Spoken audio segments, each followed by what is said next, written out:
I've been getting some emails, people asking, I want to start a YouTube channel, but for some reason I just can't do it. Something's stopping me. I don't know what it is. We're going to go over that.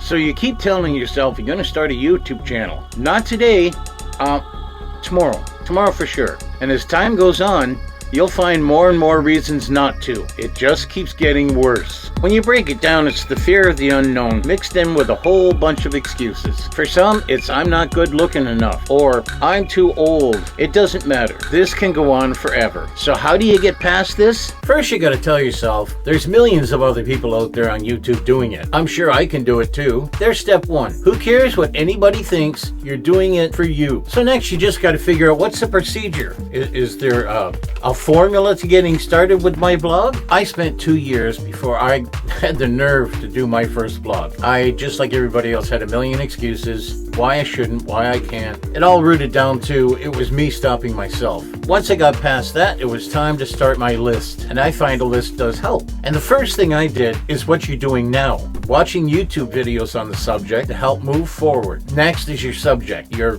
channel has to have a subject. If you float too much all over the place, that's a problem because people won't know what to tune in for. You just want to have a subject you're good with, a topic you're familiar with. Flower arranging or videography, or it doesn't matter the topic, but if you're really interested in that topic, you'll find it a lot easier to put your videos out. Next, you have to make a time every day when you're going to work on your blog. It could be morning, noon, night, depending on what your schedule is and what's best for you, where you're most comfortable. You have to have a quiet place to do your blog. It could be the bedroom, the basement, sometimes the bathroom, a large closet. I start by going to the fridge, grabbing a nice cold drink of water. Okay, so what are you going to bring with you to your quiet place? Well, you want to bring your smartphone and something to prop it on, a pen, a piece of paper.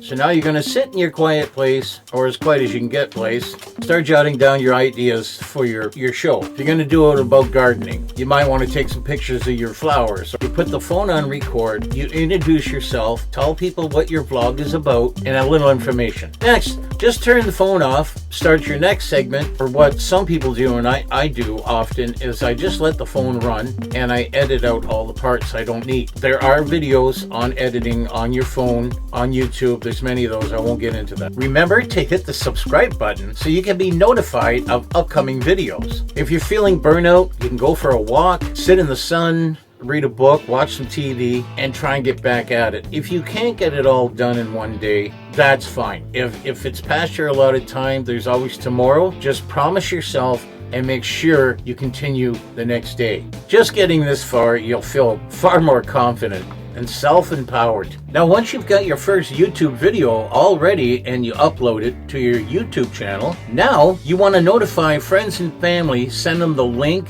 and the name of your channel. You'll find you're getting a lot more support than you thought you would. Your first video might not seem to be good enough to you, but so many people are going to enjoy it on YouTube. And as time goes on, you'll just get better and better at the videos. I do want to mention your videos might not get a lot of views at first, and that's completely normal, but keep pumping out the videos.